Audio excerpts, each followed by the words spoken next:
Assalamualaikum warahmatullahi wabarakatuh. Alhamdulillah, Allahumma salli ala Muhammad. Teman-teman sekalian, saya di sini izin menyampaikan tentang lembaga keuangan syariah, baik yang berupa bank maupun yang non bank atau yang selain bank. Pertama, di sini kami ingin berdiskusi atau menyampaikan tentang pengertian lembaga keuangan bank dan bukan bank. Lembaga keuangan adalah lembaga yang berfungsi dalam mengelola keuangan yang dihimpun dari masyarakat dan didistribusikan kembali kepada masyarakat, yaitu pihak yang mempunyai kelebihan dana kepada pihak yang kekurangan dana.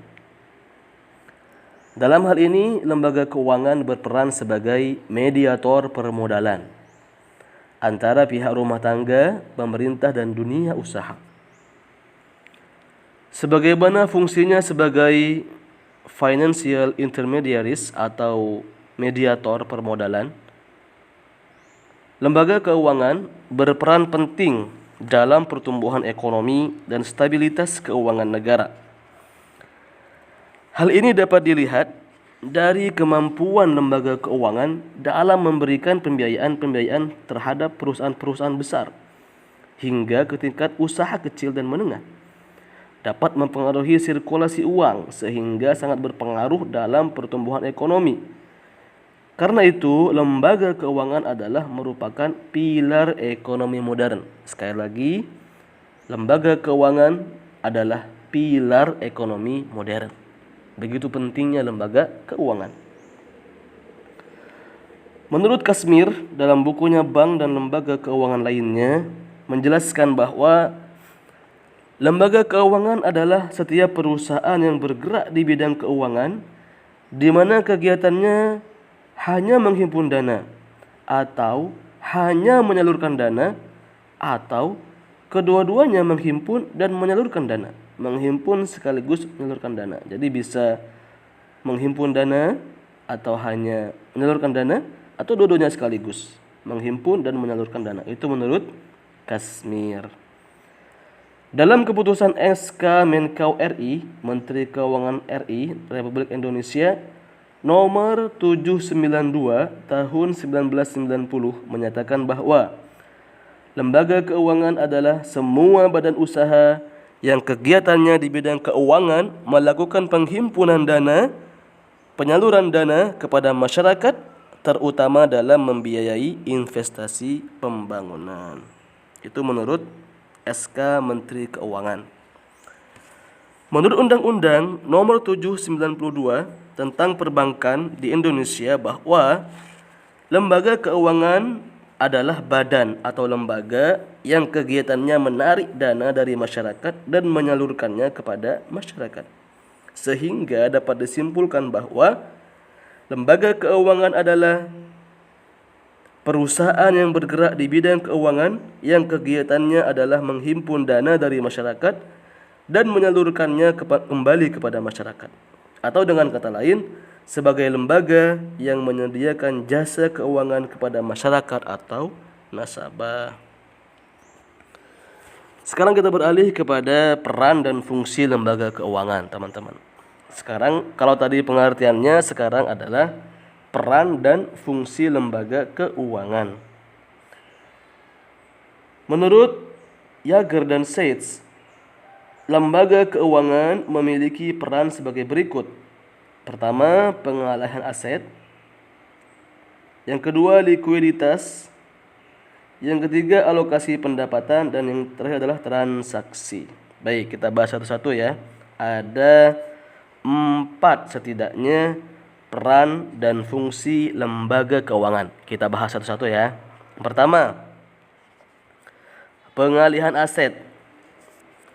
Bank dan lembaga keuangan bukan bank, maksudnya lembaga keuangan baik bank maupun bukan bank akan memberikan pinjaman kepada pihak yang membutuhkan dana. Itu kalau bank konvensional ya.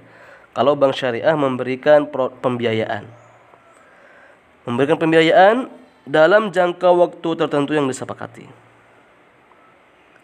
Sumber dana tersebut diperoleh dari pemilik dana yaitu unit surplus yang jangka waktunya dapat diatur sesuai dengan keinginan pemilik dana. Unit surplus ini maksudnya nasabah yang menyimpan uangnya di bank. Dalam hal ini, bank dan lembaga keuangan ataupun lembaga yang bukan bank berperan sebagai pengalih aset dari unit surplus kepada unit defisit. Jadi bank atau bukan bank, lembaga keuangan ya singkatnya ya. Lembaga keuangan itu pengalih aset dari pihak yang kelebihan dana kepada pihak yang kekurangan dana. Makanya tadi disebut lembaga intermediari, pengalihan aset. Jadi disebut pengalihan aset. Yang kedua adalah likuiditas atau liquidity. Adalah kemampuan yang dimiliki lembaga keuangan untuk memenuhi kebutuhan dana, cash flows, dengan segera dan dengan biaya yang sesuai. Ini penting ya bagi bank ataupun non-bank. Lembaga keuangan penting memiliki likuiditas untuk menjalankan transaksi kebutuhan bisnis sehari-hari, mengatasi kebutuhan dana yang mendesak, memberikan fleksibilitas, dan lain-lain. Makanya biasanya lembaga keuangan itu sehat bisa dilihat dari likuiditasnya, bisa nggak mencairkan dana. Jangan-jangan ketika nasabah ingin melakukan produk pembiayaan atau pinjaman kepada lembaga keuangan tersebut ternyata uangnya nggak ada. Nah makanya lembaga keuangan yang bagus, yang sehat apabila likuiditasnya tinggi, bagus gitu ya. Yang tiga, fungsi dan peran dari lembaga keuangan yang ketiga adalah realokasi pendapatan. Dalam kenyataannya, di masyarakat banyak individu memiliki penghasilan yang memadai dan menyadari bahwa di masa datang mereka akan pensiun sehingga pendapatannya jelas akan berkurang. Untuk menghadapi masa yang akan datang tersebut, mereka menyisihkan atau merealokasikan pendapatannya untuk persiapan di masa yang akan datang. Untuk melakukan hal tersebut, pada prinsipnya mereka dapat saja membeli atau menyimpan barang, misalnya tanah, rumah ya.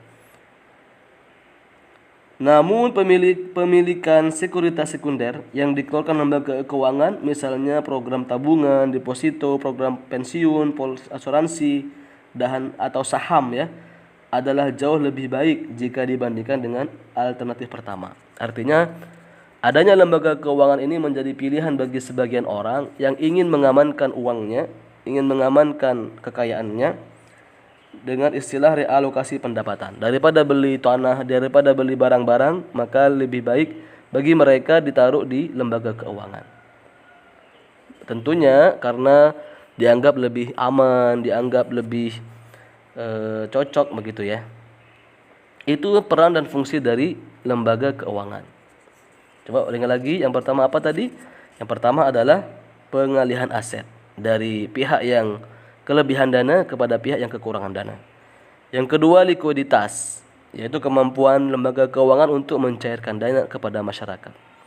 Yang ketiga adalah sebagai realokasi pendapatan. Jadi pihak nasabah, pihak orang-orang yang ingin mengamankan asetnya, mengamankan kekayaannya bisa di lembaga keuangan. Yang ketiga adalah transaksi. Fungsi dan peran dari lembaga keuangan adalah transaksi. Sekuritas sekunder yang diterbitkan oleh lembaga keuangan bisa berupa rekening giro, tabungan, deposito, merupakan bagian dari sistem pembayaran untuk mempermudah melakukan penukaran barang dan juga penukaran jasa untuk memperbaiki likuiditas bank.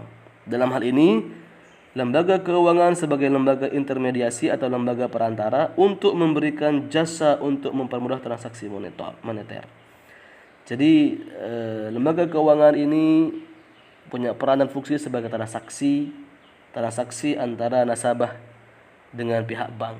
Baik nasabah yang merupakan pihak kelebihan dana atau pihak yang menabung, kemudian juga transaksi kepada pihak yang kekurangan dana yang disebut sebagai nasabah, lender atau orang-orang yang mengajukan pembiayaan kalau dalam bank syariah. Itu adalah peran dan fungsi lembaga keuangan. Jadi kita udah bahas tadi, pertama pengertian dari lembaga keuangan, Kemudian yang kedua kita bahas tadi fungsi dan peran lembaga keuangan. Baik, insyaallah kita akan bahas di pertemuan lain terkait jenis-jenis lembaga keuangan, insyaallah.